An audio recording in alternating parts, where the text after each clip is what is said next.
రాజు గారు చెప్పినట్లుగా చిన్నతనంలోనే స్వాతంత్ర సమరంలో పాల్గొని భారతదేశాన్ని పరపీడన నుంచి పరాయి పాలన నుంచి విముక్తి తీసుకురావడానికి కృషి చేసిన మహానుభావుల్లో జగజ్జీవన్ రామ్ గారిది ఒక ప్రత్యేకమైన శైలి అనేటువంటి మాటని ఈ సందర్భంగా మనం చేస్తున్నాం. అంతేకాదు ఆ రోజుల్లో భారతదేశానికి రక్షణ మంత్రిగా కూడా వారు చేసినటువంటి సేవలు, ఇందిరాగాంధీ గారి లాంటి ప్రజానాయకురాలు ఆమె బాబూజీ అని పిలిచేవారు. ఇప్పుడు కూడా జగజ్జీవన్ రామ్ గారిని బాబూజీ అని పేరు పెట్టినటువంటి, గాంధీ గారికి బాపూజీ అయితే వీరికి బాబూజీ అనేటువంటి పేరు పెట్టి పిలిచేటువంటి పరిస్థితి లేదు. దేశాన్ని అవిచ్ఛిన్నంగా ముందుకు తీసుకెళ్ళడానికి, దేశ సమగ్రతను కాపాడడానికి, ముఖ్యంగా దళిత వర్గాల వారికి సమున్నత స్థానం ఇవ్వడానికి జగజ్జీవన్ రామ్ గారు చేసినటువంటి కృషి మరువలేనిది. అందుకే ఇవాళకి కూడా మనం బాబు జగజ్జీవన్ రామ్ గారిని తలుచుకుంటే ఈ సమాజంలో అట్టడుగు వర్గాల వారి సమున్నత స్థానం కోసం కృషి చేసినటువంటి మహానుభావుడు ఆయన అనేటువంటి మాట ప్రతి ఒక్కరికి తెలుస్తుంది.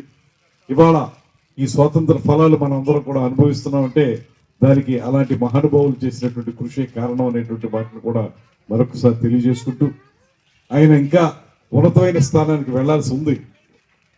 ప్రధానమంత్రి కూడా అయ్యేటువంటి అవకాశం ఉన్నటువంటి సందర్భంలో సైతం కొన్ని కారణాల వల్ల కాలేకపోయారు. అయినప్పటికీ కూడా బాబు జగజ్జీవన్ రామ్ గారి యొక్క సేవలు ఈ దేశాన్ని ఎంతగానో నడిపించాయి. ఆ రోజుల్లో వారి ఆలోచన, ఆయన గనక ఈ పదవి రాలేదు గనక మనం అసమ్మతిగా ఉండాలనేటువంటి ఆలోచన చేస్తుంటే ఇంకో రకంగా ఉండేది దేశంలో రాజకీయం. అలా కాకుండా సుశిక్షితుడైనటువంటి సైనికునిగా భారతదేశాన్ని ముందుకు తీసుకెళ్ళటమే ధ్యేయం, కానీ వేరే ఏ రకమైన ఆలోచన లేదనేటువంటి మాటని వారు ఎప్పుడు కూడా చెప్పినటువంటి సందర్భం. అదేవిధంగా వారి కుమార్తె అయినటువంటి మీరా కుమార్ గారు ఇవాళ కూడా వారి మనవడు కూడా వస్తున్నారని చెప్పారు. వారికి కూడా ధన్యవాదాలు. ఇంకో ముఖ్యమైన విషయం ఏంటంటే, మరి తండ్రి గారి దగ్గర నుంచి పుణికిపుచ్చుకున్నటువంటి అంశాలు కావచ్చు, మీరా కుమార్ గారు కూడా, శ్రీమతి మీరా కుమార్ గారు కూడా ఆంధ్రప్రదేశ్కి చాలాసార్లు వచ్చారు. వారు వచ్చి ఆంధ్రప్రదేశ్లో జరిగేటువంటి అనేక కార్యక్రమాలని ఉమ్మడి ఆంధ్రప్రదేశ్లో ఉన్నప్పుడు చాలా సందర్భాల్లో చేయడం జరిగింది. వారు గతంలో అసెంబ్లీకి వచ్చినప్పుడు కౌన్సిల్ తరఫున మేము ఎమ్మెల్సీలుగా ఉన్నప్పుడు మేము వెళ్ళి వారిని కలిసాం. అదేవిధంగా ఢిల్లీలో కూడా ఒకసారి ఈ రాష్ట్ర విభజనప్పుడు కూడా కలవడం జరిగింది.